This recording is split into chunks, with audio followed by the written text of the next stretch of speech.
અમદાવાદમાં દબાણો પર ફર્યું દાદાનું બુલડોઝર, સરદારનગર વિસ્તારમાં તબાહી. અમદાવાદમાં ફરી એકવાર દાદાનું બુલડોઝર ફર્યું છે. શહેરના સરદારનગર વિસ્તારમાંથી દબાણ હટાવવાની કામગીરી શરૂ કરવામાં આવી.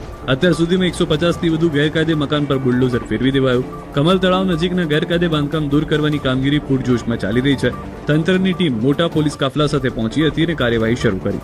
શહેરમાં ચંડોળા તળાવ, ઈસનપુર તળાવ બાદ હવે સરદારનગર વોર્ડમાં આવેલા કમલ તળાવ પરથી દબાણો હટાવવાની કામગીરી ચાલી રહી છે. શહેરના ઉત્તર ઝોનના સરદારનગર વોર્ડમાં આવેલા કમલ તળાવ પર ગેરકાયદેસર બાંધકામ દૂર કરવામાં આવી રહ્યું છે. આ અંતર્ગત શહેરના ચંડોળા, ઈસનપુર તળાવ પરથી પણ ગેરકાયદેસર બાંધકામ દૂર કરીને જમીન ખાલી કરાવવામાં આવી હતી. વહેલી સવારથી એએમસી અને પોલીસની ટીમોને સાથે રાખીને કમલ તળાવ, જેને તલાવડીના નામે પણ ઓળખવામાં આવે છે, ત્યાં પણ પહોંચી હતી. વોટર બોડીની આસપાસના ગેરકાયદેસર મકાનો તોડવાનું કામ શરૂ કર્યું હતું. બીજી તરફ મકાન સામે મકાન આપવામાં આવે તેવી લોકોએ માંગ કરી છે. આગામી દિવસોમાં ઠંડીમાં ઘટાડાની શક્યતા છે. લઘુત્તમ તાપમાનમાં 2 થી 3 ડિગ્રીનો વધારો થઈ શકે છે. આગામી 24 કલાક બાદ તાપમાનનો પારો વધશે અને વેસ્ટર્ન ડિસ્ટર્બન્સને કારણે તાપમાન વધવાની શક્યતા છે. અમદાવાદમાં લઘુત્તમ તાપમાન 15 ડિગ્રી આસપાસ રહી શકે છે. એટલે કે આગામી દિવસોમાં શહેરમાં ઠંડીનો ચમકારો જોવા મળશે. અમદાવાદમાં 11 જેટલી શાળાઓને બોમ્બથી ઉડાવી દેવાની ધમકી મળી છે. વેજલપુરમાં ઝાયડસ સ્કૂલને પણ બોમ્બથી ઉડાવી દેવાની ઘાતકી ધમકી મળી હતી. જેમાં ઝાયડસ સ્કૂલમાં પોલીસ દ્વારા જે તપાસ કરવામાં આવતી હતી, તપાસ આખરે પૂર્ણ થઈ ચૂકી છે. તેને લઈ અને મોટી અપડેટ સામે આવી રહી છે. પોલીસ અને ફાયર ટીમ સાથે ડોગ સ્ક્વોડ દ્વારા જે તપાસ કરવામાં આવી રહી હતી, શાળાની અંદર એવી કોઈ શંકાસ્પદ વસ્તુ છે કે કેમ તેને લઈ અને જે ચારેય ખૂણે તપાસ થઈ રહી હતી તેનો આખરે અંત આવી ચૂક્યો છે.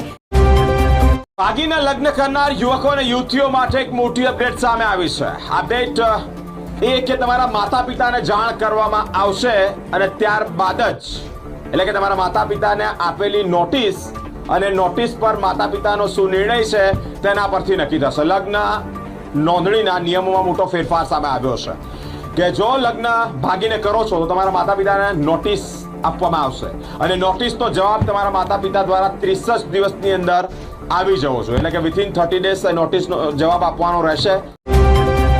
નગરનો ધોળીધજા ડેમ ભર શિયાળે ઓવરફ્લો થયો છે. પાણીની સતત આવક સામે જ આવકમાં ઘટાડો થતાની સાથે જ ડેમ ઓવરફ્લો થયો છે. ડેમ ઓવરફ્લો થતા હજારો લીટર પાણીનો વેડફાટ થતો જોવા મળ્યો. હજારો લીટર પાણી ભોગાવો નદીમાં વહી જતા પાણીનો વેડફાટ થયો છે. પાણીનો વેડફાટ થતા કામગીરી સામે સવાલો ઉઠવા પામ્યા છે. સંવાદદાતા શાહરૂખ અમારી સાથે જોડાઈ ચૂક્યા છે. શાહરૂખ, જે ધોળીધજા ડેમ છે તે ઓવરફ્લો થતાની સાથે જ હજારો લીટર પાણીનો વેડફાટ થયો છે. જો અમેરિકાના ન્યુયોર્કમાં પણ બર્ફીલું તોફાન જોવા મળ્યું છે. ન્યુયોર્કમાં 4 ઇંચ મોટી બરફની ચાદર છવાઈ ગઈ. ચારે તરફ બરફની ચાદર છવાઈ છે, જેના કારણે જનજીવન અસ્તવ્યસ્ત થઈ ગયું છે. હાલ ન્યુયોર્કમાં -4 ડિગ્રી તાપમાન નોંધાયું. તો બ્રુકલિનથી લોંગ આઇલેન્ડ સુધી બરફ છવાઈ ગયો છે.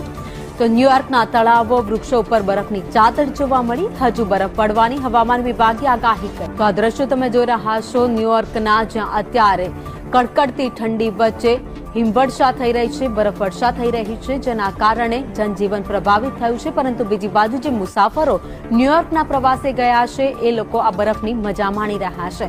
બીજી બાજુ અદ્ભુત દ્રશ્યો પણ જોવા મળી રહ્યા છે, જ્યાં જુઓ ત્યાં માત્ર બરફ જ બરફ દેખાઈ રહ્યો છે. પરંતુ બરફના કારણે સામાન્ય જનજીવન એ પ્રભાવિત થયું છે. તો અદ્ભુત નજારો તમે જોઈ રહ્યા છો ન્યુયોર્કનો છે, જ્યાં અત્યારે -4 ડિગ્રી તાપમાન નોંધાયું છે.